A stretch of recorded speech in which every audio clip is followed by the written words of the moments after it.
Maybe it's late at night, but you can't sleep. You're bored, or you can't stop a bazillion thoughts from racing through your skull. Or maybe you had too much coffee, or you're a little drunk. Whatever the case, I've been there, my friend. I know how it feels to sit there and realize that you're not really living right now. You're just existing. Surely there's something you can do, right? But no matter what, no options presented seem like something that feels right. It's definitely not clubbing night. Watching TV or playing video games seem like mind-numbing options, and you've likely been surfing the net all night and have realized how little satisfaction you're getting from that, too. Well, good news, because I have a solution. This option might require you to put on pants and walk somewhere, but it's worth it. I guarantee it. See, there's a building not even a block from where you live, and at any time of the night you'll find the rear entrance unlocked. During the day the place is locked up tight as a drum, but for some reason, once night falls outside, whatever time of the day that happens to fall on at any time of year, you'll find that rear entrance is open and waiting. What are you waiting for? Christmas? Get your pants on, put on your shoes, and get your ass down there. Didn't I promise it would be worth it? Only one thing. You've got to follow my instructions to the letter. To the letter. That's very important. Got that? Okay, good. Are you ready? Then let's go.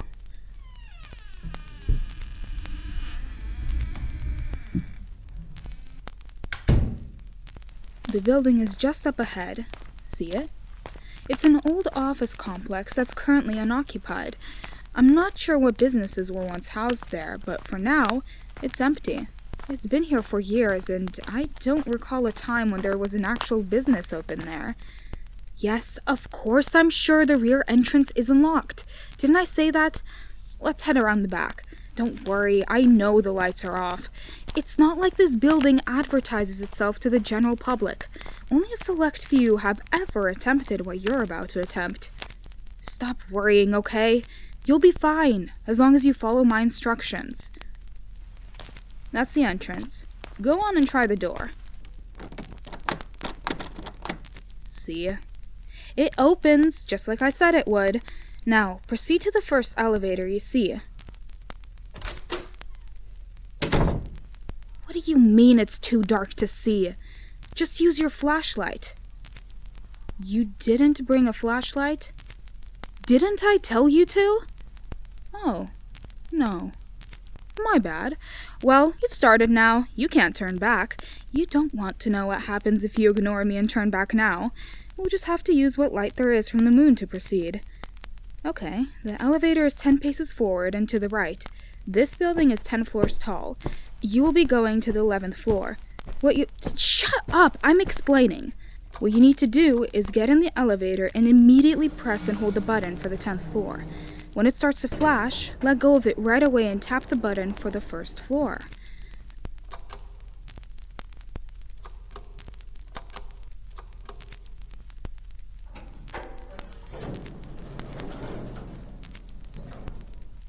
Phew, you did a good job there. Now the elevator is proceeding to the 11th floor. If you'd press those buttons any differently, you might have wound up on a different floor. And believe me, you don't want that. The elevator doors open on a hallway that leads straight forward to a brightly illuminated exit sign. This is not our path. You run for that exit, and you'll probably never make it there. If you do, you'll find out that the sign lies. Instead, you need to turn to the left and take the first door you see. Wait! Is that really the first door you saw?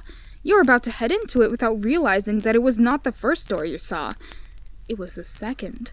The first door you saw was the one your eyes cast upon as you were turning. It's the second doorway on the left, true, but it wasn't the first door you saw after I gave the instruction. See what I mean? You have to follow my instructions to the letter. That was the last time I'm going to warn you that you're choosing wrong.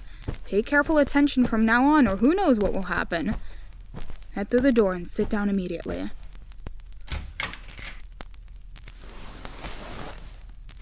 job. You apparently understand now. Do as I say, and only as I say, if you hope to get through this with your sanity and or life intact. Ignore that cold sweat on your scalp and congratulate yourself that you didn't close the door, but instead sat down as soon as I told you to.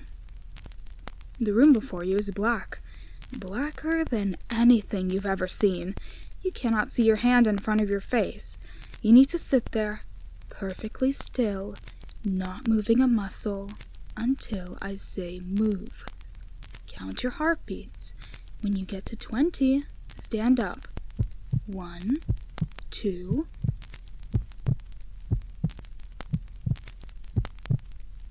Remember to count heartbeats, not seconds.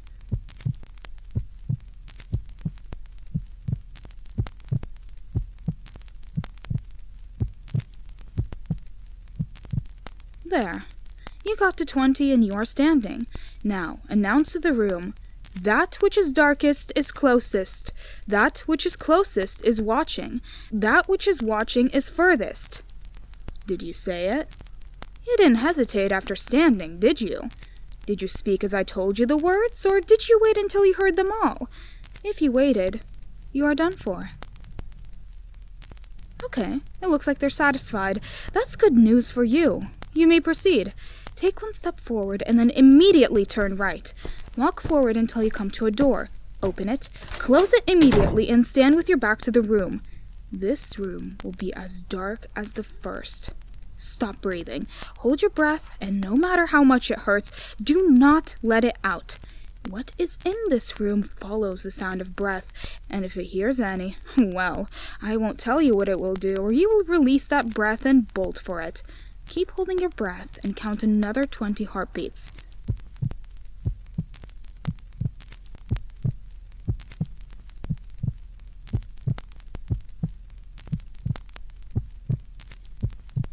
Now, the breath must really be straining your lungs. I understand that. Stay facing the door, but walk backward until your back presses against the far wall. Keep that breath held. Walk slowly. Ooh, I bet you just can't stand it anymore, can you? You simply must release the breath. I can't stop you.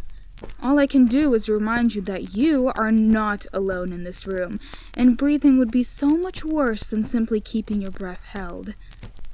There's a far wall. Without looking, feel for a door handle. Open it. Step through and close it.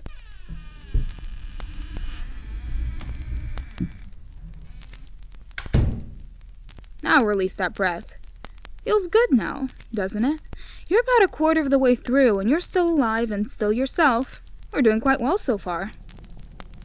The room you are now standing in is not dark, as the others have been.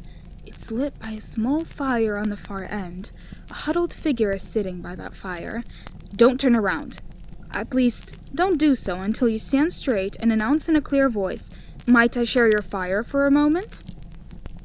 Now wait. Count your heartbeats again. If you get to 10 and have heard nothing, hold your breath again and run through the door you came in through without looking back.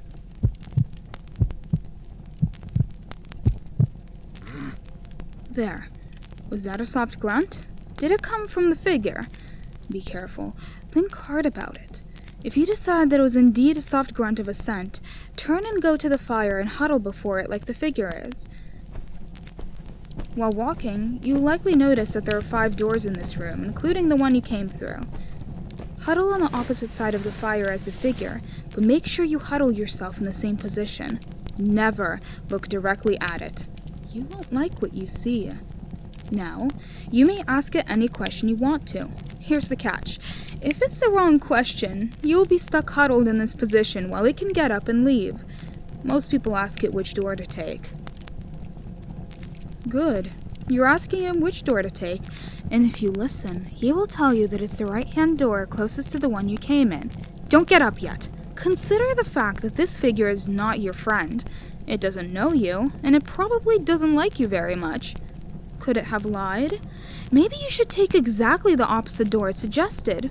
Or maybe this creature cannot lie, and you should listen to it. No, don't ask me. I truly don't know. One of these doors is the right one, but it's never the same door. You get to choose whether you believe the figure or not. Seems like you've chosen to listen to it. Let's see what happens.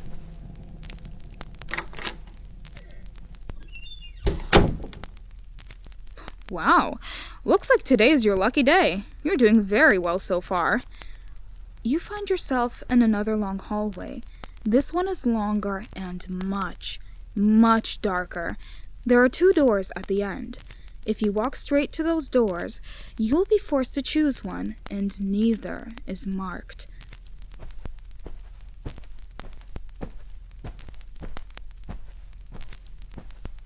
You can feel that presence, can't you? The one that's right behind you. You can feel its breath on your neck. You can sense how close it is. The hairs on your neck prick up. It's going to follow you. If you look around, you will regret it. Don't speak to it.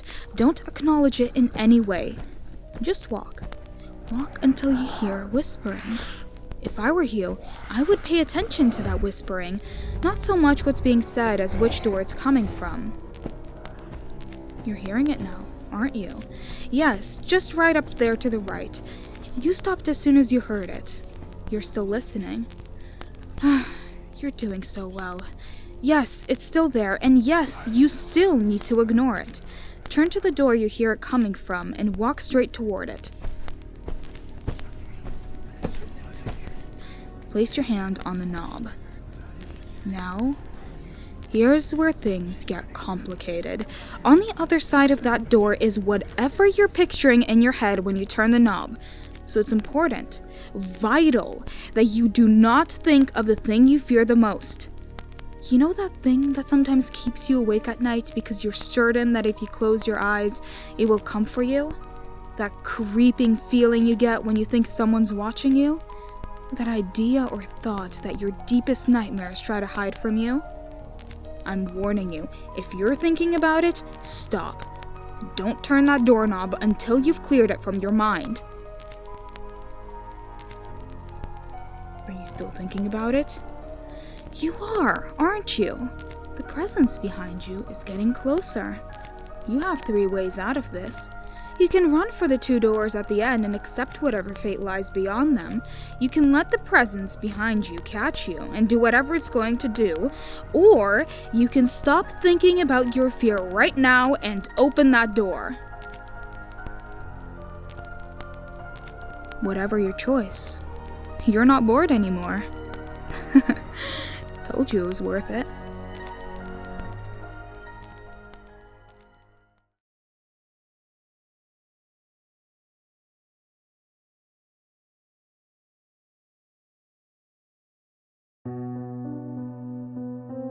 Shit, I'm not really sure what to do right now. And I shouldn't be saying shit, I know. My dad would kick my ass if he knew I was using, quote, bad words. But I'm sure he's going to kick my ass anyway when he finds out that I snooped in the one place he told me not to. See, my dad and I just moved to this new house in Dorchester, Massachusetts. No, I won't tell you the address. I may be a kid, but I'm not stupid. I know you aren't supposed to talk to strangers on the internet or take candy from creepy white vans or whatever. I probably shouldn't even be posting this, but I'm not exactly flushed with options right now, and no sleep seems like my only route for something like this. So, I guess here it goes. We moved into this old Victorian home because my dad got a new job offer in Boston.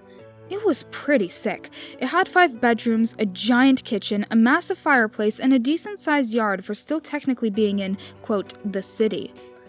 The realtor didn't know much about the place, only that it has been unoccupied for a few years and was just recently renovated. Apparently there was a fire way back in the day or something.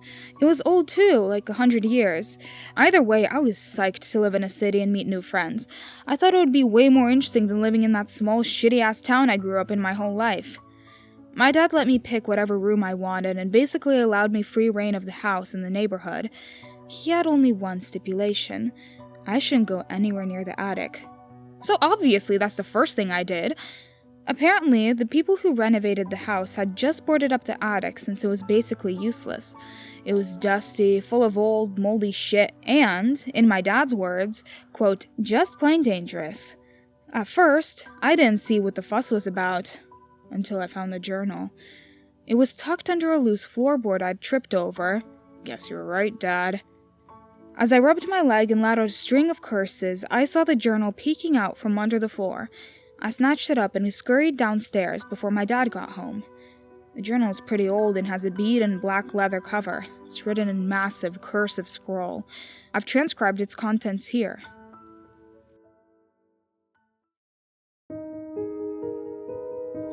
December 25th, 1944. Hello, my name is Mary and this is my new journal. Mommy got it for me for Christmas this year and I'm so excited. I've never owned a journal before. Mommy says they're for big girls, so I guess this means I'm a big girl now. Mommy says I have to be a big girl for her. She cried a lot today and said that Papa would have been really proud of me for getting so big. But Papa isn't here today. Mommy says that he isn't coming back from his trip. I miss him a lot, but Mommy said he's been really, really, really brave and I should be proud of him for defending our country. I don't really care if Papa is brave. I just want him to come home. Mommy wants me to come downstairs now to eat supper, so I have to say bye. Love always, Mary Sue Bennett. January 2nd, 1945. Mommy had a really loud party the other night. There was lots of dancing and music that made my eardrums hurt. Mommy said I had to stay in my room and I couldn't come to the party because it was for grown-ups. I'm mad because she told me I'm a big girl, and big girls should be able to go to parties. I wanted to show Mommy how I could be grown up, so I went to the party anyway. I got all dressed up and everything. I wore my prettiest dress and put my hair in ribbons. I snuck down the stairs and almost made it to the dance floor before Jenny caught me. Jenny is our cook and she's real nice, but she didn't like me sneaking around. She told Mommy and Mommy got really, really mad. Mommy dragged me up the stairs by my hair and made me sit in the hallway on my knees. She told me I had to stay there all night long and if I moved, I would be punished. I tried really, really hard to stay on my knees, but I got so tired. I must have fallen asleep because I was woken up by Mommy and her friend. They must have been dancing really hard because they were swaying and couldn't stand upright on the stairs. He kept grabbing at Mommy for balance, and Mommy kept laughing. I bet their feet hurt real bad. My knees hurt bad too. Mommy and her friend didn't pay me much attention. They went into Mommy's room and shut the door. The music played loud all night. Love always, Mary Sue Bennett. January 26, 1945. It's been real cold and Mommy has been crying more. I think she misses Papa. It's his birthday today. Usually for his birthday, she and Jenny make a big cake and we all sit around the table and eat it until our bellies are sore. But Mommy didn't make a cake this year. When I asked Jenny why, she said that Papa doesn't eat a cake anymore because he's in heaven. I hope heaven has cake. I decided to make a cake anyway for Papa just in case. I wasn't sure what was in a cake, so I just added a lot of things we had in the kitchen. I was really proud of what I made, even though it didn't look as good as what Jenny and Mommy usually make. But I showed it to Mommy anyway. Mommy wasn't too happy with my cake. She wasn't happy with the mess I made either. She slapped me really hard and said that Papa would be ashamed of me. That hurt my feelings real bad. I love Papa and I wouldn't want to make him mad. Love always, Mary Sue Bennett. January 28th, 1945. Mommy says I'm sick. She won't let me leave my bed. I feel fine, but Mommy says that's what all sick people say. Mommy must think I'm a liar. I don't want to be a liar. Love always, Mary Sue Bennett. February 1st, 1945. Jenny came to check in on me and Mommy and her got into a real bad fight. Jenny says I'm not really sick and Mommy is just real sad, that's all. But that's not what Mommy says. Mommy says I'm too sick to leave my room. Mommy says the house is making her head fuzzy too. She gave me this medicine that made me feel real tired and sleepy. I felt like I was floating, but it tasted real bad. It made my tummy hurt. I hope I get better soon. Love always, Mary Sue Bennett. February 4th, 1945. I heard Jenny and Mommy fight again. They didn't think I could hear them, but I could hear them through my door. Jenny says that she's taking me to the doctor, but Mommy says that she is the only one who can take care of me. Mommy says I have to stay in the house. She's been giving me more medicine lately. I get 2 spoonfuls a day. Mommy says it's because I'm a big girl and I need lots of medicine to make me better. I don't like the medicine. It makes my head and tummy hurt. I'm really sleepy, but Mommy says it's because I'm sick. I don't want to take the medicine anymore. Love always, Mary Sue Bennett. February 27th, 1945. Jenny woke me up last night. It must have been real late because she told me to be really quiet so I wouldn't wake Mommy up. She came over to my bed and tried to help me stand up, but I couldn't walk. My legs hurt so badly. I don't know the last time Mommy let me stand. She says I'm too sick, but Jenny doesn't think that I'm sick. Jenny thinks something is wrong with Mommy. Jenny carried me out of my room and told me that she was taking me to a special doctor. She told me that I was safe now and I didn't have to worry. Mommy didn't like that. Mommy was waiting at the bottom of the stairs with a pistol Papa got her for her birthday. Mommy says I'm really sick and I need to go back to bed. Mommy is always right. Love always, Mary Sue Bennett. February 28th, 1945. Mommy spent all day scrubbing the floors. She said there was a stain she had to get rid of. I asked her if Jenny could help her, and Mommy said that Jenny went away. Mommy said that Jenny is with Papa. I'm glad Papa has a friend with him now. Love always, Mary Sue Bennett. March 17th, 1945. Mommy says the house hums at night. I tried real hard, but I didn't hear anything. Love always, Mary Sue Bennett. April 3rd, 1945. Mommy had a bunch of people come over yesterday. They all came into my room and told me what a brave girl I was. They told me that my mommy is taking such good care of me. Mommy takes real good care of me. She now gives me 3 spoonfuls of medicine a day. She says it's because I'm getting bigger, but I feel like I'm getting much smaller. I've lost so much weight, and I keep finding clumps of my hair on my pillow. My tummy hurts real bad, but Mommy said she was going to make it all better. Love always, Mary Sue Bennett. April 16th, 1945. I was in the paper today. Mommy showed me an article about us and how she is taking such good care of me. I look real skinny in the picture, but Mommy says that's a good thing. She says it means I'm getting better.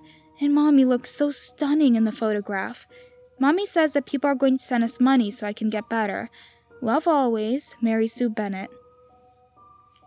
April 21st, 1945. I told Mommy I don't want to take the medicine anymore. Mommy didn't like that. Mommy says that I'm a bad girl. Love always, Mary Sue Bennett. May 5th, 1945. I have a secret. I haven't been taking the medicine Mommy gave me. I know that makes me a bad girl, but I don't care about being a bad girl anymore. I hide the medicine in my mouth and Mommy gives it, and I spit it right out when she leaves my bedroom. I feel much better now. My hair is starting to grow back, and I can actually eat the soup Mommy feeds me. Yesterday, I even walked across the room. Love always, Mary Sue Bennett. May 6th, 1945. Mommy didn't like it that I've been taking my medicine. Mommy isn't happy with me. Mommy cried when I told her I was feeling better. She slapped me across the face and told me how ashamed Papa would be of me. She told me I was a bad daughter. She told me I'm going to be sorry for what I've done. But I'm not sorry for what I've done. I'm not sick anymore. I don't like being sick. Love always, Mary Sue Bennett. May 10th, 1945. Mommy says I'm dying. She boarded up the windows in my room and locks the door each night. She says I'm contagious and I'll make her sick if I leave. I don't want to make her sick. I don't want to die either. She makes me take 4 spoonfuls of medicine each day. She waits for me to swallow it before she leaves the room, locking the door behind her. I don't feel so good anymore. Love always, Mary Sue Bennett. May 29th, 1945. Mommy makes me sick. I hear the humming now. Love always, Mary Sue Bennett. That's the last entry in the journal. When I googled Mary Sue Bennett, I found the obituary for a 5-year-old girl. They say that she suffered from a long illness and died peacefully in her sleep on June 5th, 1945. The obituary mentioned that the girl was cared for by her dutiful mother, Shirley Bennett. The obituary later went on to say how, quote, tragic of a story it was, but how Shirley was, quote, so brave and such a, quote, loving mother. When I googled Shirley Bennett, I found a wedding announcement from 1947. Shirley remarried a baker and had twins, John and Elizabeth. The happy family lived together in this house for years, until Elizabeth and John were both killed in a fire on their 12th birthday. The source of the fire was never discovered. But I'm pretty sure I know who caused the fire, and I'm pretty sure that Mary didn't die of a prolonged illness. But I have to go now. Daddy wants me to come downstairs now to eat supper, so I have to say bye. Love always, Stephen O'Connor.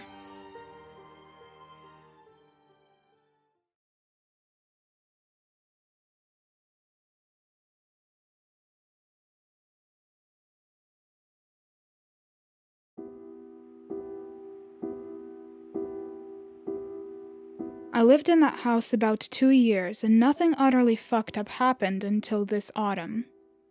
I moved there initially to work on my novella, a sort of action, fantasy, romantic drama about 2 trees planning a very slow heist on a logging company.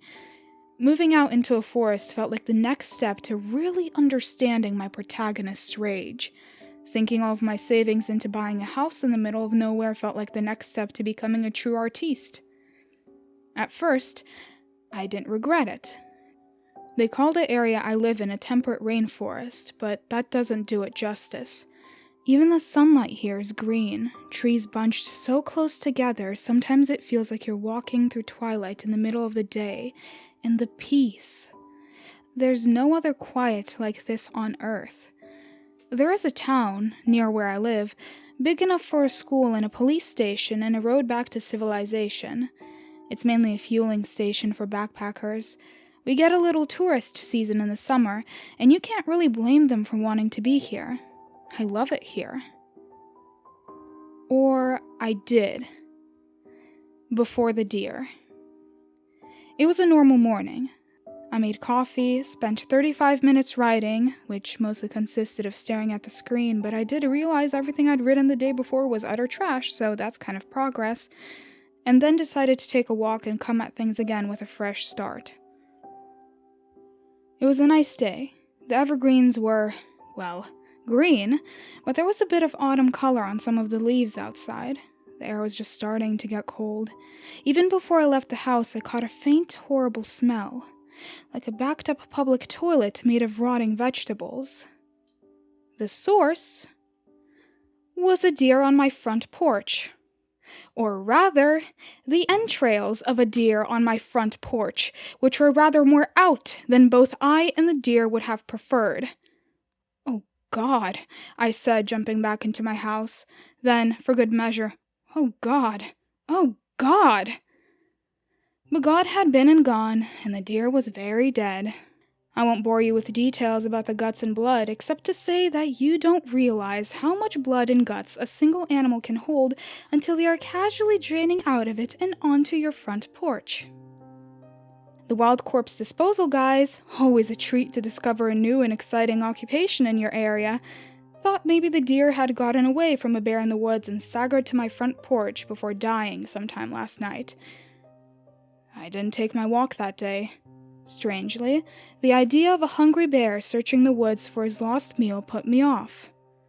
Instead, I covered my porch with vinegar and baking soda to try and get rid of the smell and developed a sudden appreciation for the vegan lifestyle. Still, the disposal guys did a decent job cleaning it up, and it is the sort of thing you might expect once or twice, living in the wilds. It could be an inspiration for a story. Only the next day, there was another deer. And the week after that, it was the bear. Most of the bear. Sometimes it takes weeks between arrivals. Sometimes it's a day. But on a regular, unspecified schedule, I get a corpse on my front porch. I stopped calling the removal guys after the 6th body. They sent Jeff from the local police department to make sure I wasn't hunting out of season. "So, to get this straight," I said, "you think I'm hunting deer and bears and mooses in a tree that one time? You need a license for logging in these parts, too," Jeff said, and I ignored him. With a chainsaw, I imagine, given the state of the bodies. Well, you would need a chainsaw for the logging.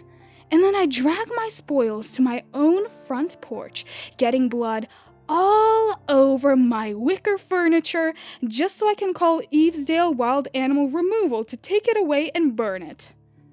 They mostly bury the bodies, Jeff said before my meaning sunk in.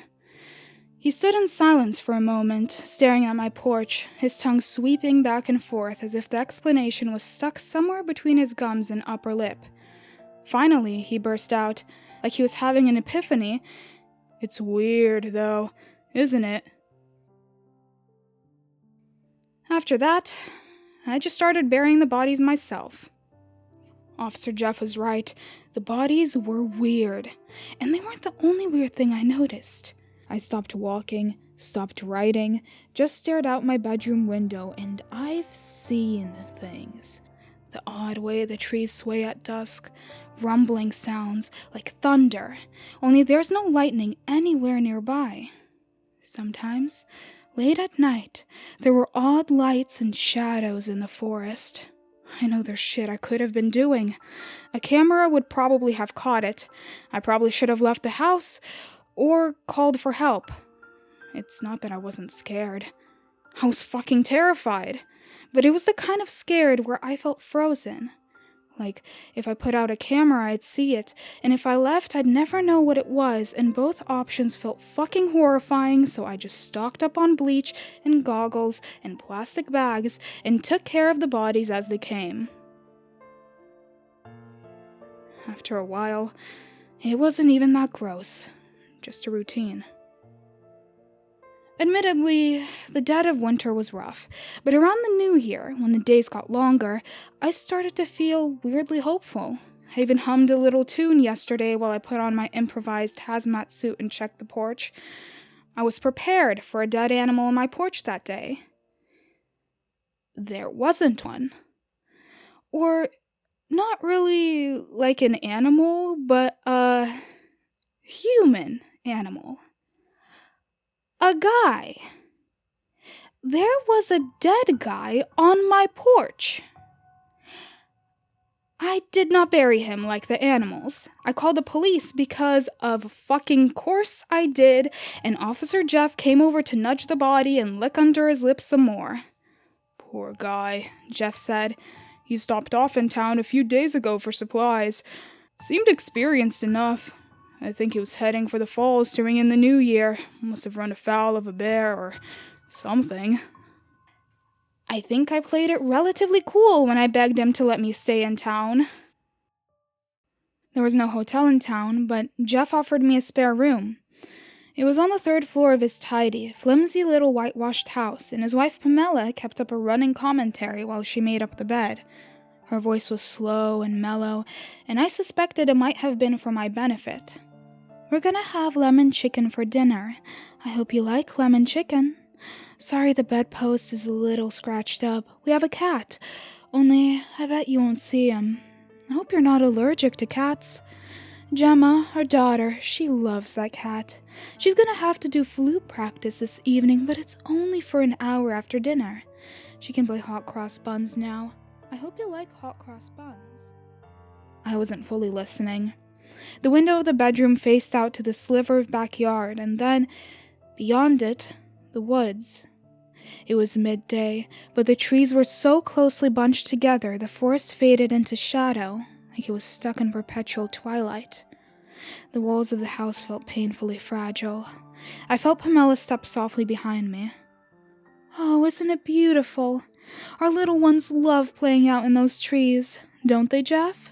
You know, I might send you all out to get some fresh air while I finish the lemon chicken. I think I played it relatively cool by screaming, "No!" at the middle of my lungs instead of the top. If you didn't feel like lemon chicken, you should have just said so, said Pamela. Don't be hurt, Pam, said Jeff. It's just been a hell of a day and we're both a little rattled. Let's all stay inside for the afternoon, play some games. Sounds like there's a storm brewing anyway. I did my best to focus on Yahtzee and questions from Jeff's kids and questions from Jeff as the afternoon wore into evening. "You know what I just realized?" Jeff said over a steaming plate of orange chicken and rice. "This is sort of like that problem you were having earlier with all the animals all gutted on you." "Jeff!" Pam said as she served one of the kids from a heaping bowl in the center of the table. There were 6 place settings and 5 of us. Me, the couple, their 2 boys, were already seated. The girl, Gemma, wasn't down yet from her room. "Well, it's just a funny coincidence, that's all. Isn't it funny? Not funny haha, of course, but funny weird." I smiled faintly. It was a weird coincidence now, but what was going to happen when backpacking season started in earnest? After the 5th body, Jeff might stop thinking it was funny weird and start thinking it was funny suspicious. I decided right then and there that I was going to get a camera. "It is weird," Jeff said, "because I have to say it. The guy looks exactly like those dead animals that turned up all good on..." "Jeff!" Pamela said, as one of the kids retched. "That is enough talk about dead animals at the dinner table."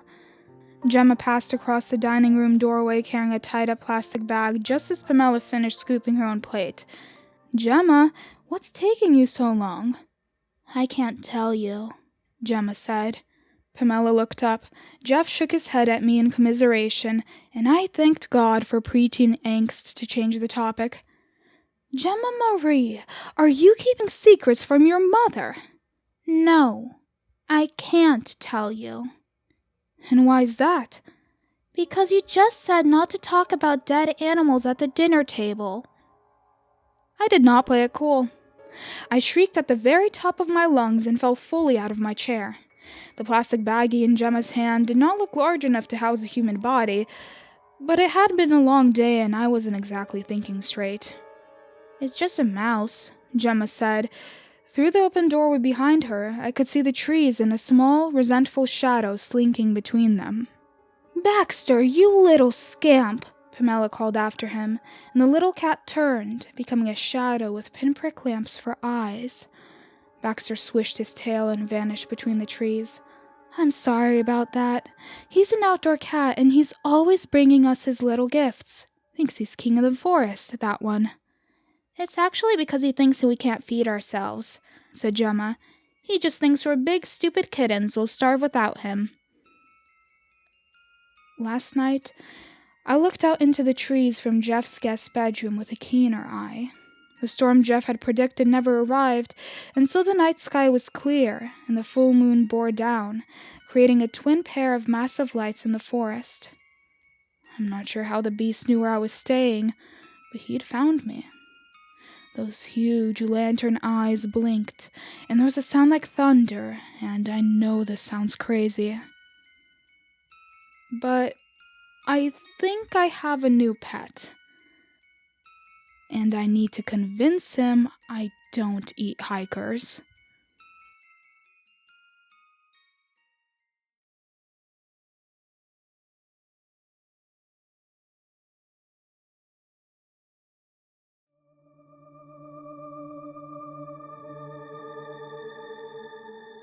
Ever wondered if things can just be born evil? In this enlightened age of ours, concepts like good and evil are often painted as outmoded, archaic even. According to modern thought, people, animals too, obviously, are simply products of their environment and no more responsible for their actions than a twig in a stream. But I know better. Some things are just born bad. About 10 years ago, we had a German shepherd named Duchess that had a litter of puppies, 7 in all. 6 looked like any other shepherd you've ever seen. The 7th was a snowy white. Not a true albino, just white-furred with a black nose and blue eyes. There was never any doubt about which one we were keeping out of that litter. We named her Princess. Before the end of 6 months, any plans we had about giving away or selling the others became a moot point, as all of the others were dead. We'd just find them at a rate of about one a month, not mangled or anything, just dead, as if they'd died in their sleep. At first, we thought maybe their mother, it being her first litter and all, was accidentally crushing or smothering them. Later, we had no doubt as to what had killed them. Within a year, she came to dominate her mother, her father, tough old alpha that he was, and to a degree, us, too. Her parents shied away from her. When we put out their food, she ate till her heart's content, unchallenged by the other two. Once, I tried to shoo her away and let the other two eat. She snarled at me, baring those perfect white fangs to her incongruously black gums and losing a growl so deep that I felt it in my guts more than I heard it. After that, I left her alone too. I've often wondered if the parents of serial killers know they have a monster in the making. I mean, sure, some of them are to blame for how their kids turn out, products of fucked up households with systematic abuse of all possible flavors, but then there are the ones that seem to be true aberrations. It's those families I'm curious about. Do they smile and laugh and pretend that everything's fine? I know that we sure did. We downplayed the weirdness around Princess, tried to rationalize her behavior, the bizarre things she'd do, like killing rabbits and leaving them hung up in the bushes behind our house. Some dogs do that to show they love you. Cats too, my father would say. To them, it's just bringing you food. To me, it looked like she was taunting us. Just like the puppies years earlier, not one of those rabbits ever had a mark on it. Princess, just like her mom and dad, was well looked after and never hurt for a meal, so it wasn't as if she were hunting for food. Her innumerable kills were always untouched. No. The only thing I ever saw her eat was a kitten. We had some feral cats in the woods around our house, and one mama cat had a litter in our tool shed. Feral really is stretching it. Most of them were tame enough to be petted, this mama being among them. I returned home from school one day and headed around the back to look in on them. The door to the shed was open, and inside I found Princess, her jaws pink from her feast. As she devoured that last kitten, her beautiful blue eyes never left mine. The mama we found displayed on what I'd come to think of as the rabbit bush. The tipping point came that same year when we found her sire dead. He was the best dog we'd ever had, that we ever will have.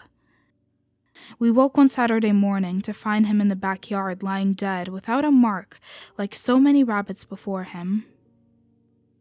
I can count the number of times I ever saw my father cry on one hand. That was one of them. That was also when we found out how she killed so cleanly. She strangled her prey, like a jaguar. The fur at her father's neck was still wet with her saliva. We spent that morning burying that good old faithful dog, and then he sent me and my mom away on some pretense. No words were spoken, but there was no doubt about what he intended to do. I'm sure that there are some of you reading this that will find the notion of putting an animal down to be abominable. But what other options did he have, really? Take her to an animal shelter? Give her to some other family? Who could do that and go to sleep with a clear conscience? As it turned out, we weren't getting any sleep that night, regardless of our decision. We spent that afternoon at my uncle's house. Once, when I came in from playing to get a glass of water, I overheard my mom telling my uncle that she sometimes wondered if the dog was possessed or something. I'd sometimes wondered the same thing. Later that evening, not long before sunset, we got a call from Dad. Apparently, the deed was done. By the time we arrived home, he'd already washed up and changed clothes, but there was little he could have done to hide his wounds, even less to hide the haunted look in his eyes. Both his arms and one leg were bandaged, and that was bad enough. But what stuck with me all these years later was just how terrified he looked. It wasn't until I'd actually been through combat that I recognized that expression. It's how men look after they've stared death straight in the face. My father never talked about it, but he drafted a friend from up the street to come help, and it's from him that I get this part of the story. Princess was many things, bloodthirsty and evil chief among them, but stupid wasn't among them. In that, if nothing else, she took after her father. Her dad, Rocky, was famous for letting himself into the house if it was storming out. He'd figured out how to paw open the sliding glass door out to the patio. What was really astounding is that he also had the presence of mind to close it behind him. Not being stupid, she knew something was up and made herself scarce, disappearing into the woods. Dad, not wanting to put this off and being in full-on revenge mode, called his friend from down the road and filled him in, so off on the hunt the two of them went. In his own words, she was laying for us. If it sounds absurd to say that Princess lay in ambush, then I've failed at conveying just how wrong everything about her truly was. She led them on a chase through those woods, barking whenever it seemed the stupid humans had lost her again. Then, she laid up beneath an overhang on the creek bank just where the path crossed it and waited. She was on my father the instant he stepped down into the creek, grabbing his leg and making him fall headfirst into the water. Then she went straight for his throat. My dad had already lost his rifle at that point, and he grabbed her with both hands to try and fend her off, wrestling with 115 pounds of teeth, claws, and muscle in a foot and a half of water, Princess savaging his arms all the while. At some point, he managed to work his legs up between him and the dog and kick her away from him, providing his friend with a clean shot, which he took, catching Princess through the chest. He put a second round through her head point blank. He then helped my dad back home into the emergency room, telling him he'd go back to see after Princess once they got home. "She can rot where she is," was all my dad had to say on that subject. After they got back from the hospital, our neighbor went back on his ATV to pick up Princess for burial. He was a dog lover like us, and it just didn't seem right to him to leave her. If he'd spent as much time tiptoeing around as we had, he might have felt differently. "She flat wasn't there," he said. "No blood trail, nothing."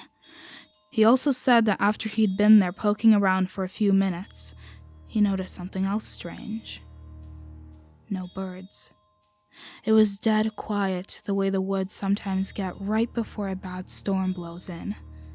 Wisely, he got right the hell out of there. There was a storm coming, all right.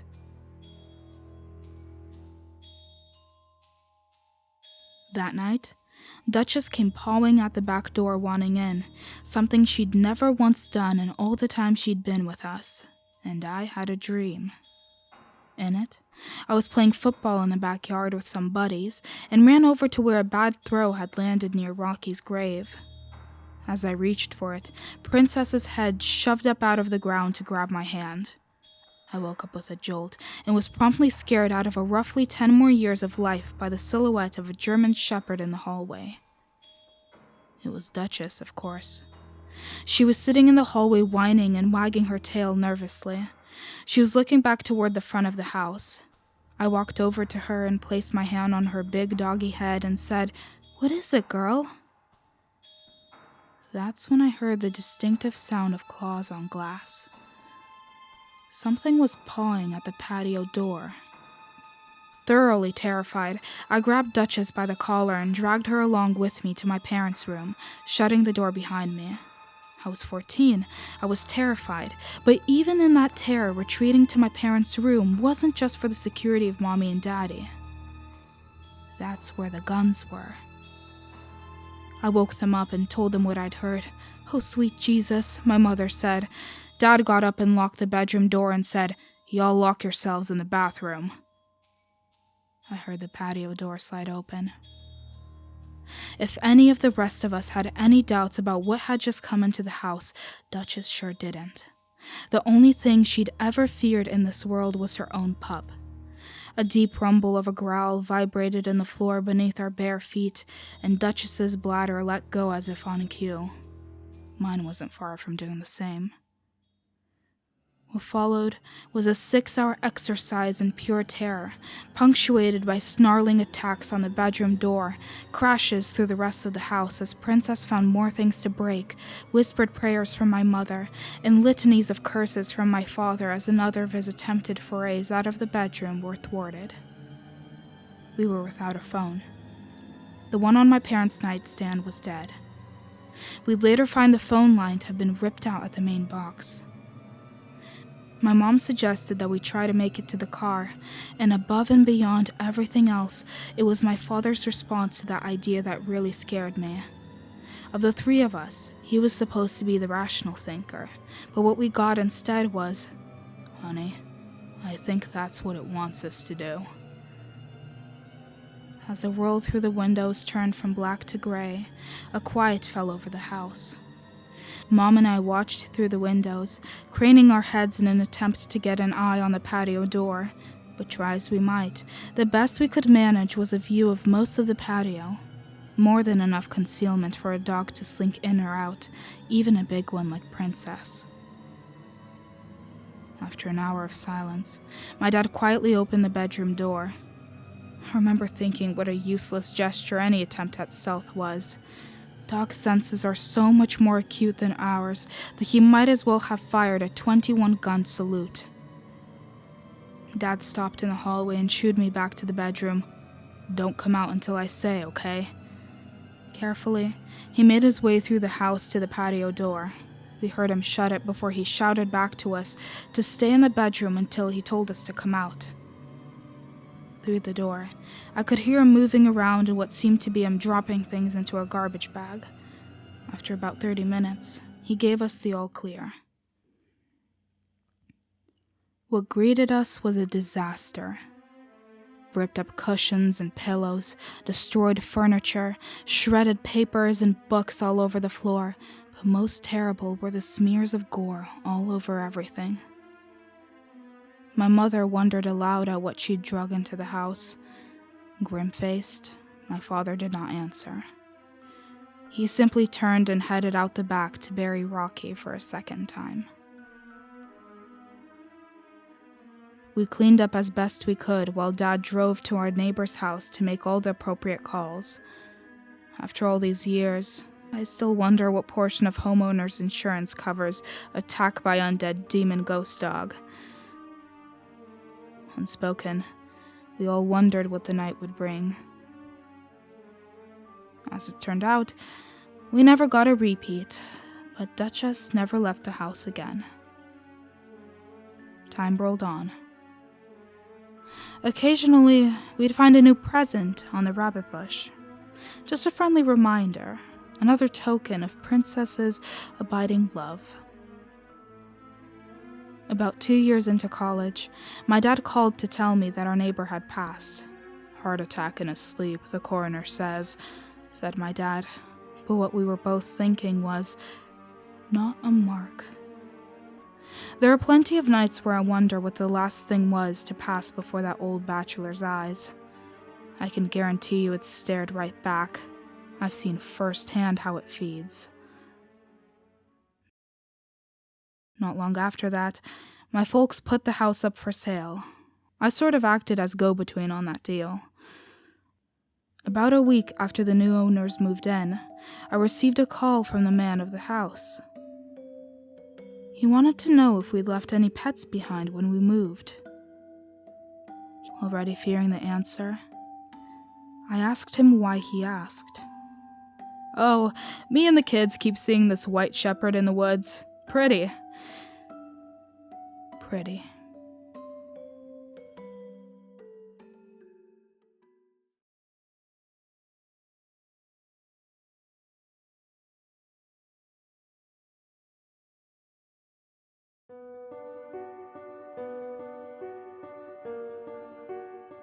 The game of the Shadow Man is one of the earliest forms of demonic summoning rituals known in urban legend, dating as far back as 1200 AD. The ritual has gone under many other titles, the most popular being the Boogeyman Ritual, Satan's Shadow, or simply the Dark Summoning. Many forms of the summoning ritual have come and passed. Most resulted in more failures than results, while others simply passed into obscurity. This version, however, is one of the remaining few that yields results. This tutorial will act as your personal guide on how to perform the game of the Shadow Man. Before enacting the ritual, it is best noted by past reports that the summoner, you, the reader in this case, must be first informed on what the Shadow Man is, as to better understand what you are dealing with. The title Shadow Man is simply a description of what the being is, a tall, shadowy, humanoid figure. The true name of this creature is unknown, though through conversation with the being it tends to give a variety of names it refers to itself as. The most prominent name it calls itself by is simply Shadow. The being is a tall, lanky figure appearing masculine in nature. Its skin, a pale gray, is referred to as rotting while alive in appearance, and its hair is a thick ebony black mess. It is always described as wearing a gray or black cloak that covers up everything but its head and hands. However, its hair always covers its eyes as well, making it impossible to see if the figure even has eyes. Furthermore, the nose is described as abnormally sharp, and the mouth is a wide, sharp-toothed smile with lips described as charred skin. The hands of the figure are tipped with a strange black ashy substance from the foremost bend in the finger to the tip, and is sharpened to a pointed end. Now that the being has been identified, the ritualistic process can begin. There are 3 steps to the process: the preparation, the execution, and the resolution. First, the preparation. Before the actual ritual can take place, certain forms of preparation must occur. First, acquire access to a decently sized room that, when closed off, will be completely dark. No light must be able to get into the room during the entirety of the ritual, else it will yield no results. Due to this, it is preferred to act during the darkest hours of the night for the best results. This is to give Shadow a place to access during the ritual. Second, grab a pencil and a piece of paper. Not a mechanical pencil, but a genuine No. 2 wooden pencil. Take them both and draw out your best self-portrait. It seems that realism and details do not matter to the execution, as even a simple stick figure yields the same results. After you finish the picture, no matter how good or bad it is, scratch out the eyes with the same pencil. Make it as thick and dark as possible. Make sure the eyes are completely blotted out and cannot be seen. This is to allow Shadow to have a form, as most claimers detail it as very similar in appearance to themselves. Added to this, find any piece of clothing that you have worn for at least a month or so. This is to add another layer to the formation of Shadow, and sadly, you will be losing this article of clothing in the process. If it is something that comes in pairs, use both. Third, and finally, acquire 12 identical candles. This will be both your portal and defense against Shadow, and further details about how this will be used are explained later. The following must also be obtained, and will be used during the execution process: a candle lighter, a sharp object, preferably a knife, a pair of gloves and socks to wear, black ink. Printer or pen ink is fine, though a decent amount is needed. Now that you have obtained all necessary items, it is time to begin the ritual. Start by going into the selected room and measuring out a space wide enough to perform with. The best way to test is to stick your arms out to your side and spin in a circle. If you hit nothing or nothing gets in the way, you have enough room. It is okay before you begin to have light in the room to see what you are doing. Begin placing your candles in the circle space you measured out, each spread out equally apart, and once they have been set, light them all up.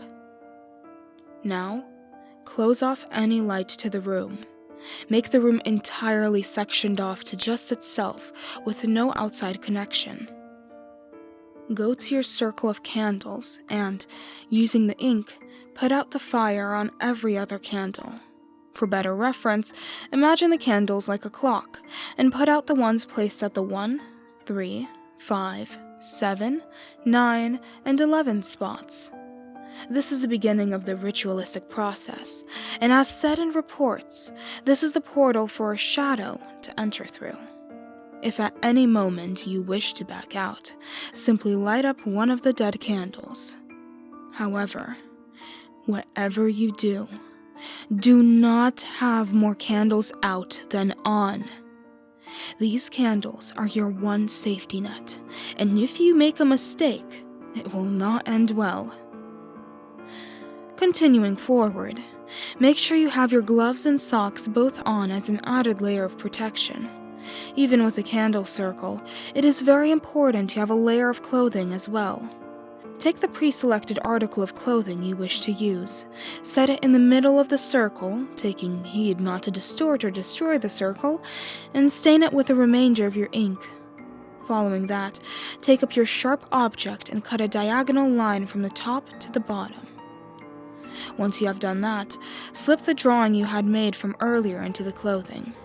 If it is too small to fit inside, simply lay the drawing on top. Now burn it. Take the lighter and burn the drawing. You won't need your sharp object for any other reason afterwards, and as said before, your lighter can be used if you wish to back out during the ritual. However, if you do back out, never attempt the ritual again. Now, the next stage is one that requires the most direct influence. While the picture is burning, stand back and begin to think of one particular thing. Hate. Think of things you despise, things you find horrid and disgusting, things you could harm or kill over. Focus on these thoughts, and all the while, say the word shadow. It's not so much a chant, but you will need to repeat that word over and over again. Slowly, the room around you will shift. It will turn from black and white to crimson and magenta. The air will seem ashy and stale, hard to breathe properly. And from the center of your candle circle, a figure will begin to rise. That is shadow. You will know when it has fully entered when the room suddenly goes quiet. Even if it was already silent to begin with, it will oddly become even more so. Focus your attention now on shadow. This is where the final stage comes into play. You have brought it into your realm to make a deal with it.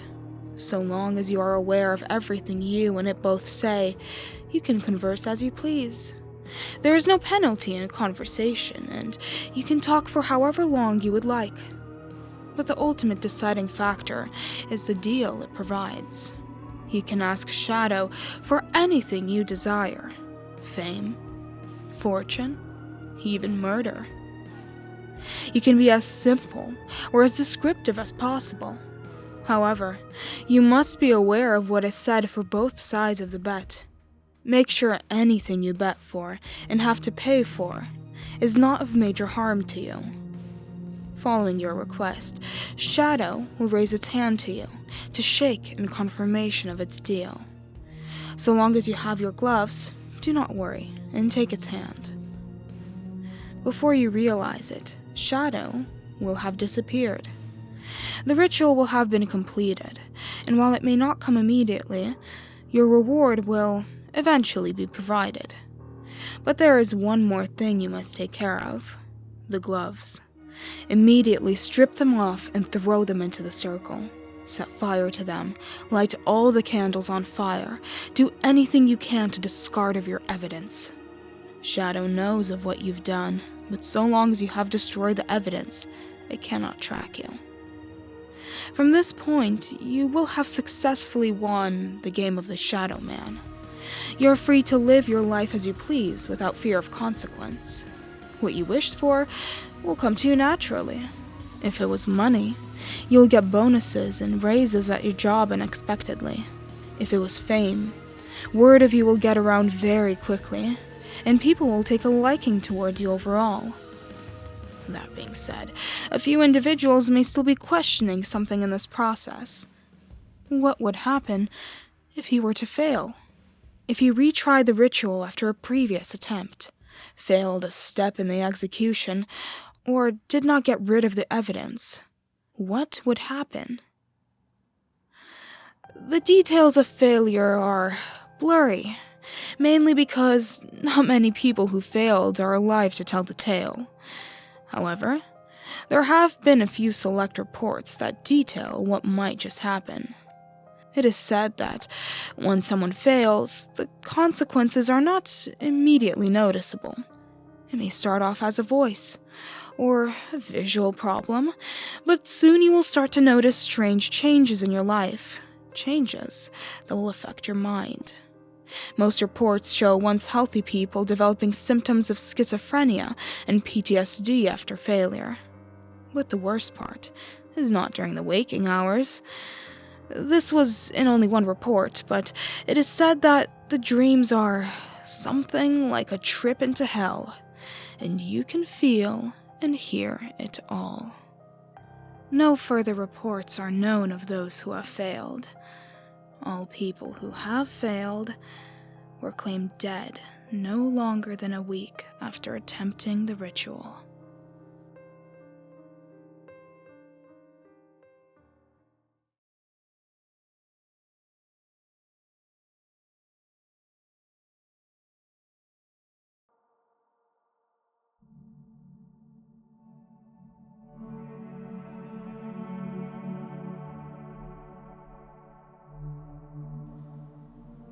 It was a few weeks ago that the hay bales started creeping slowly away from the house.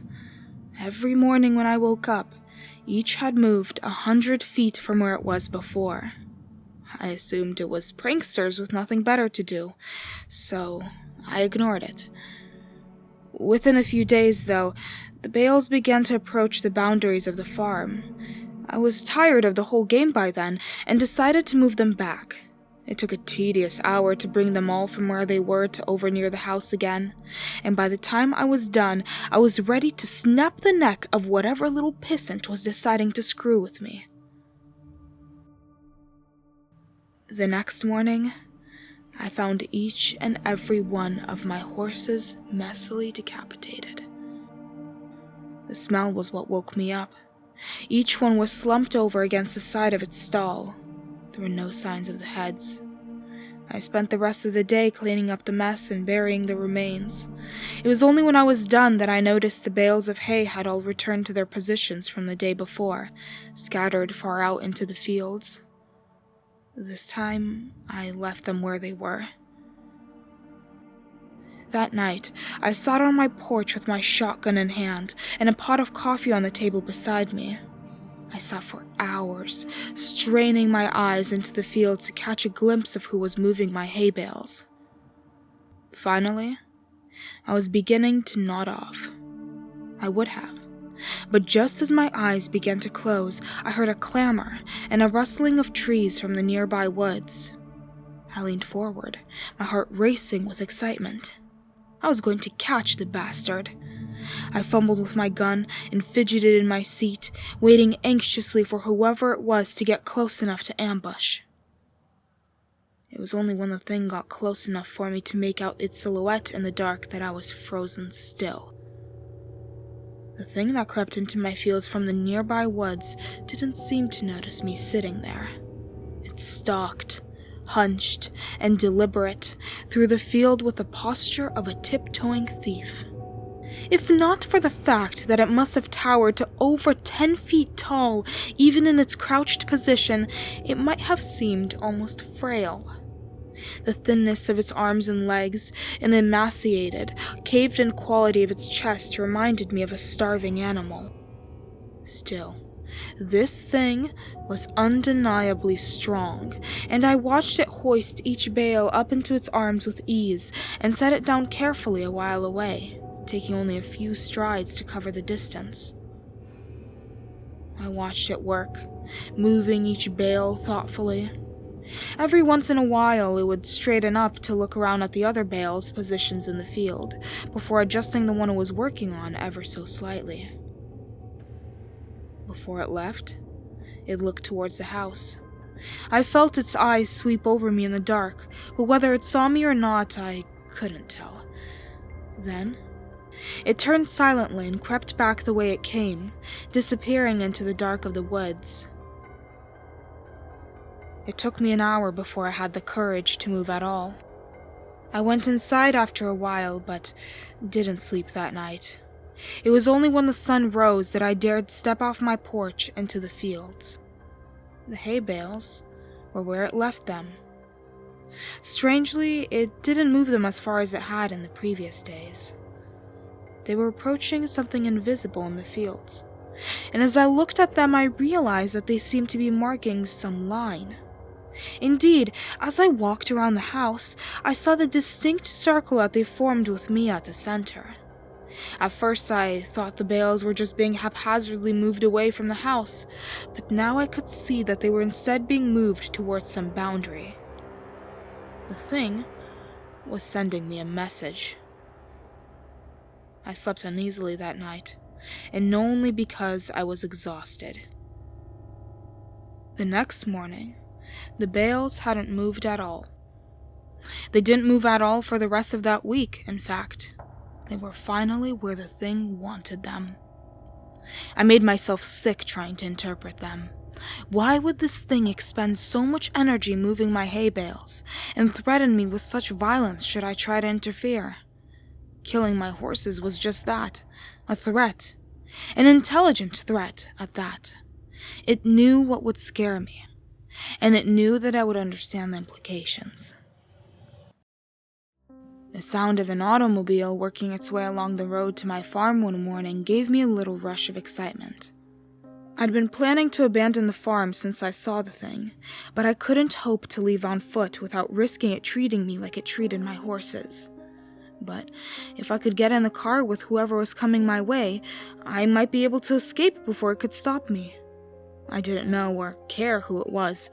I decided that the moment they stopped the car, I would jump in the passenger seat and tell them to get the hell out of there.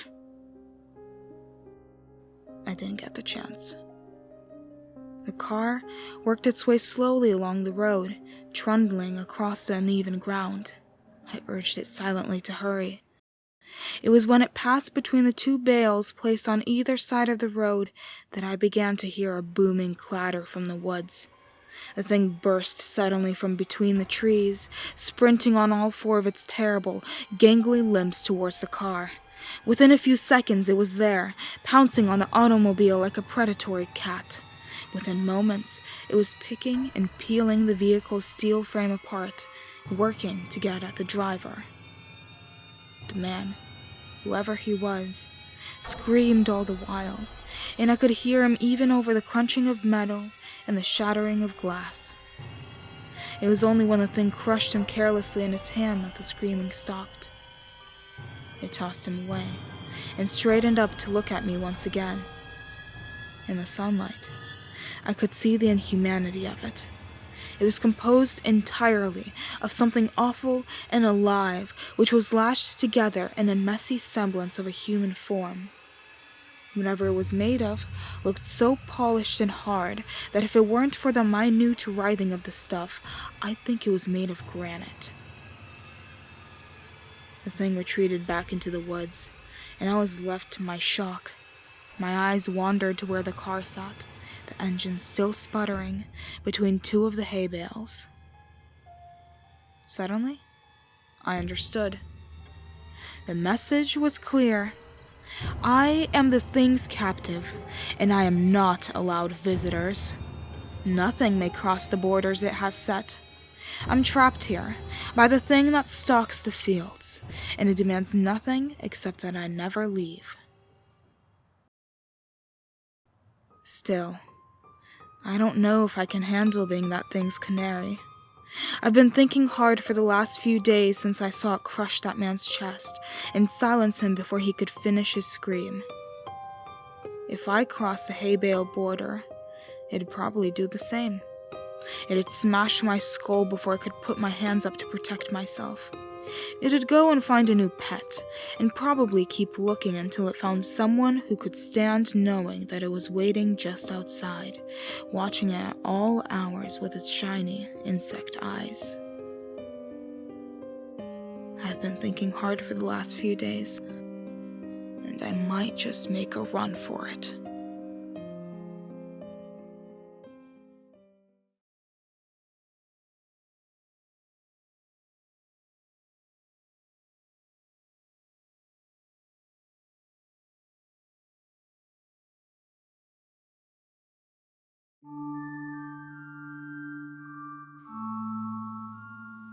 I look into the night, and I know I'm in a trance.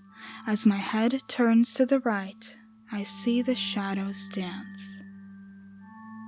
The voices keep on saying, "Do it, die." I feel my skull expanding. At least I have to try. I can't take all the screaming. On the balcony I kneel. I feel like I am dreaming, but no dream is this real. I jump towards my death. I watch the ground get closer. As my bones rip through my flesh, I know my life is over. Now you've read my story. Look out the corner of your eye. I'm screaming at you hoarsely. Do it, die.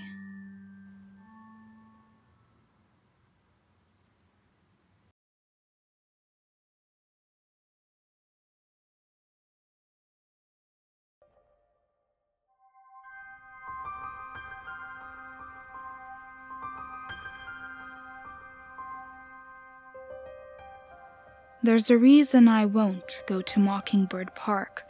Not just 'cause it's creepy, not just 'cause it's dark. There are twisty twined trees, there are weeds and neglect. But worse than all that is the mocking effect.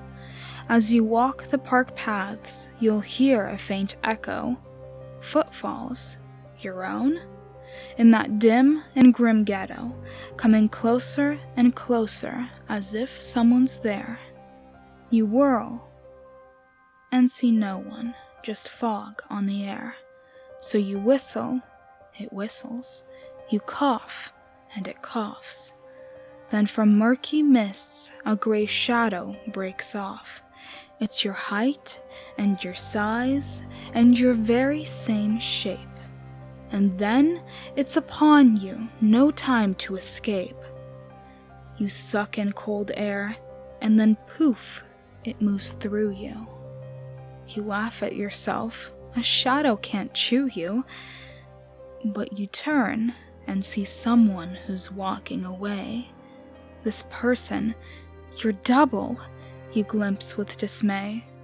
They continue their strolling on down the park trail, while you melt into mist, a fog of gray veil. And that's why I won't go back to Mockingbird Park. I like being you.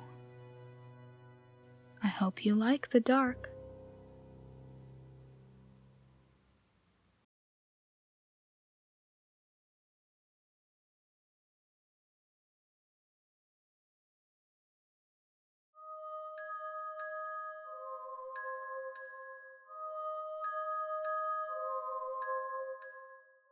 Back in the woods, in a little old town, there sits a grave on unholy ground.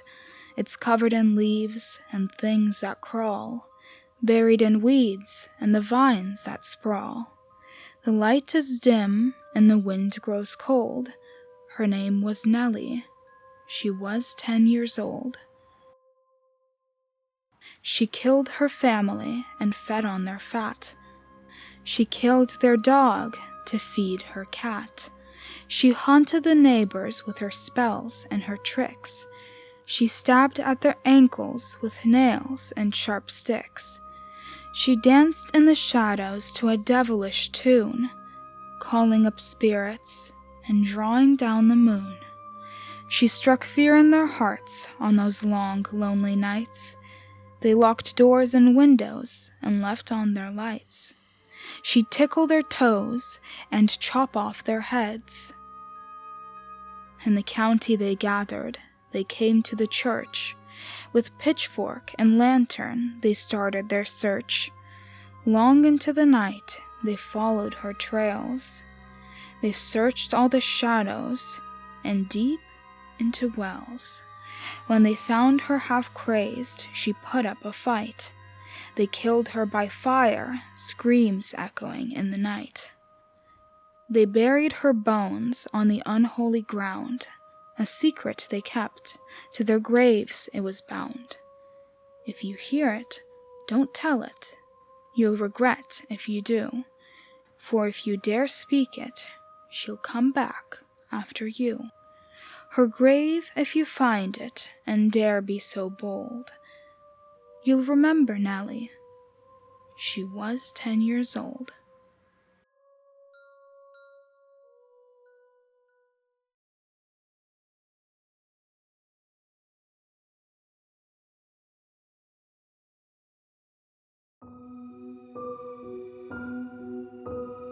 In any city, in any country, go to any mental institution or halfway house you can get yourself to. When you reach the front desk, ask to visit someone who calls himself the holder of the end. Should a look of childlike fear come over the worker's face, you will then be taken to a cell in the building. It will be in a deep, hidden section of the building. All you will hear is the sound of someone talking to themselves echoing in the halls. It is in a language that you will not understand, but your very soul will feel unspeakable fear. Should the talking stop at any time, stop and quickly say aloud, "I'm just passing through, I wish to talk." If you still hear silence, flee. Leave. Do not stop for anything. Do not go home. Don't stay at an inn. Just keep moving and sleep where your body drops. You will know in the morning if you've escaped.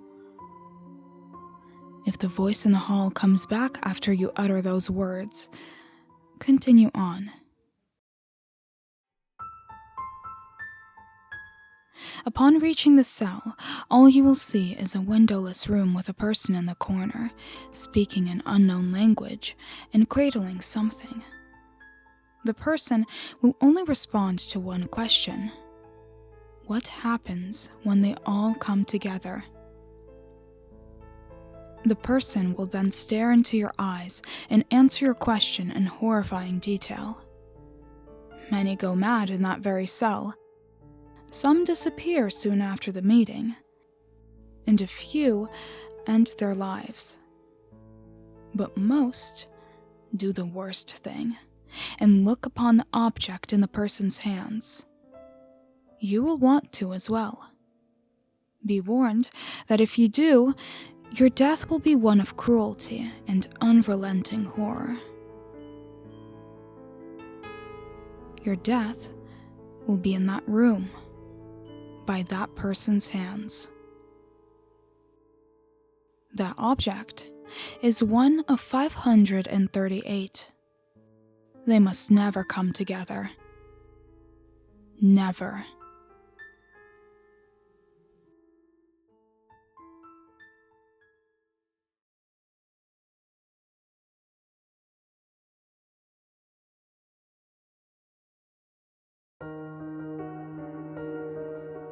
In any city, in any country, go to any mental institution or halfway house you can get yourself to. When you reach the front desk, ask the clerk for permission to visit someone who calls herself the holder of the beginning.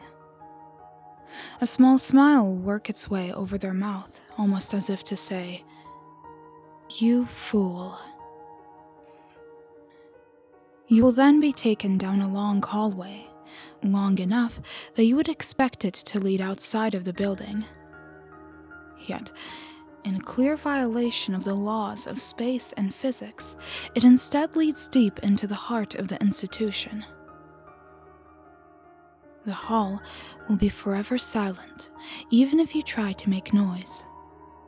Screams will die before leaving your mouth, and footsteps will be muffled. In lieu of speech, your guide will simply point to a door. Beyond it lies a cozy room filled with a pleasant yet unidentifiable perfume. At the room's center, a beautiful woman holds her empty arms as if cradling something. This room will remain just as silent as the hallway that led to it. Until you ask a singular question. Why were they separated? The woman will then explain, in excruciating detail, every horrific event in history. Every beating. Every war, every assault, every killing. No travesty in the history of the universe will escape your ears.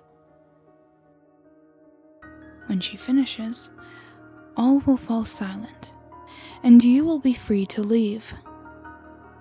It is up to you to do what you will with this information. That woman is Object 2 of 538. It is up to you to see if they should be joined or not.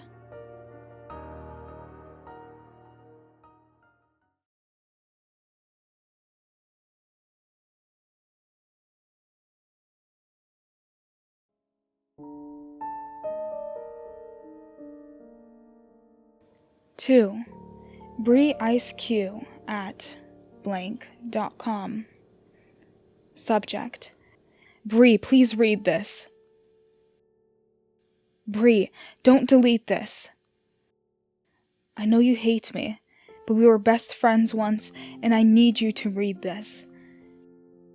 I think I'm in serious trouble, and there's nothing you can do, but I need you to read this so you understand. I know we haven't talked since sectionals. It's been forever, but what happened to you wasn't my fault. At least it wasn't entirely my fault. I know everyone thinks it was, but I would never do anything to hurt you. This is going to sound crazy, but I need to tell you this so that someone knows.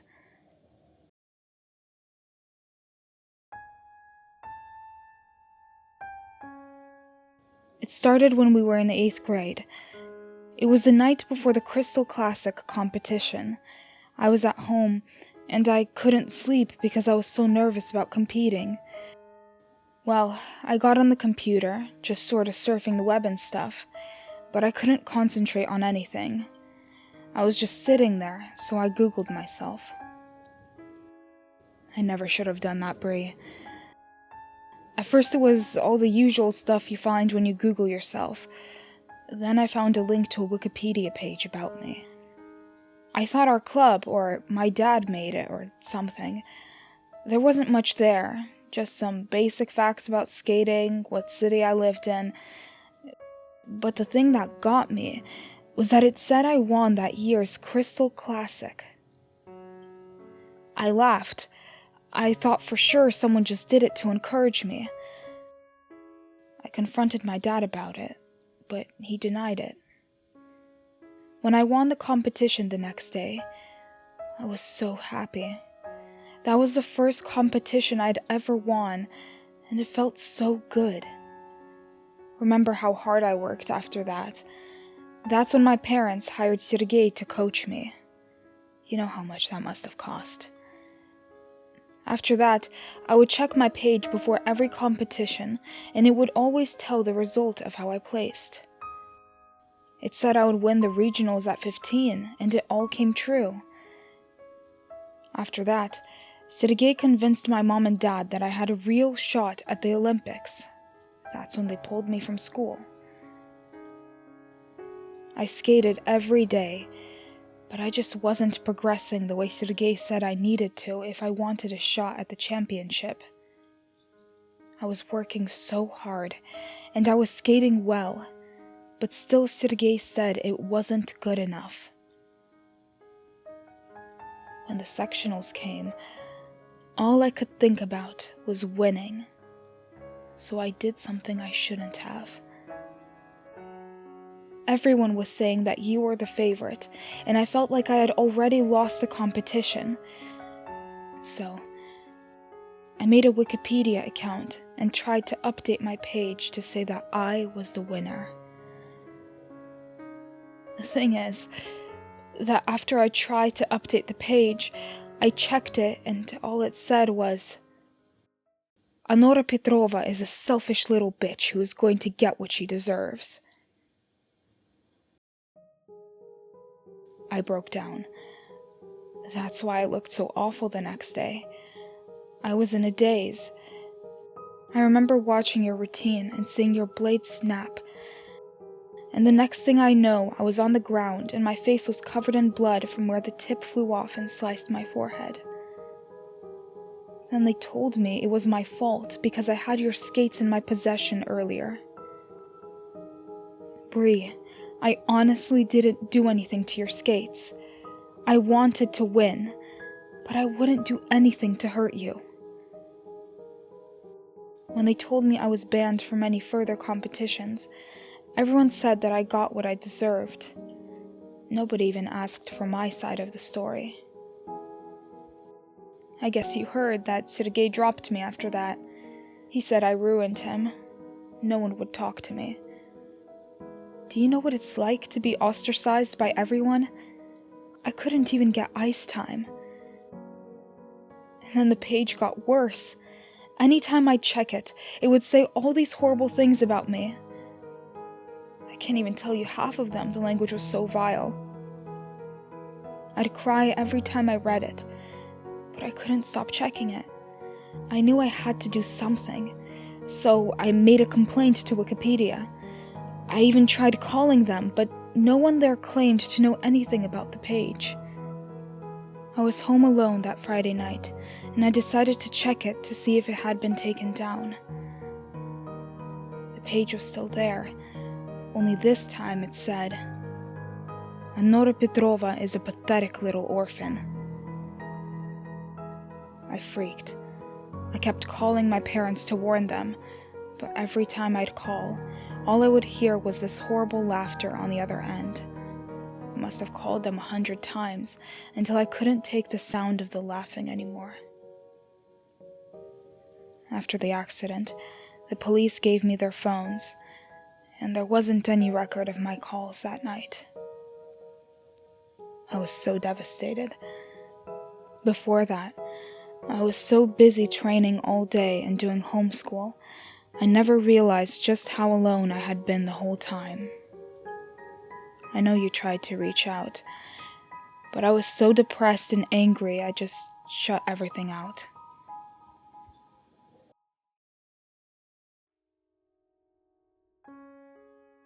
Once I turned 18 and got the settlement money from the court, I came to Switzerland. I got to reinvent myself. My skating really took off. It hasn't been a year and I feel like everything that happened was so long ago. That's why I shouldn't have done it, Bree. I'm writing to you now from an old hotel outside of Prague. I'm auditioning for the ice circus tomorrow. I know it's the kind of thing we used to make fun of, but I really want this. I was feeling really nervous, and out of an old habit, I checked my page. It's so hard to say this, but when I checked the page to see if I'd get the job tomorrow, all it says is, Anora Petrova died friendless and alone, and it has today's date listed as the date of my death.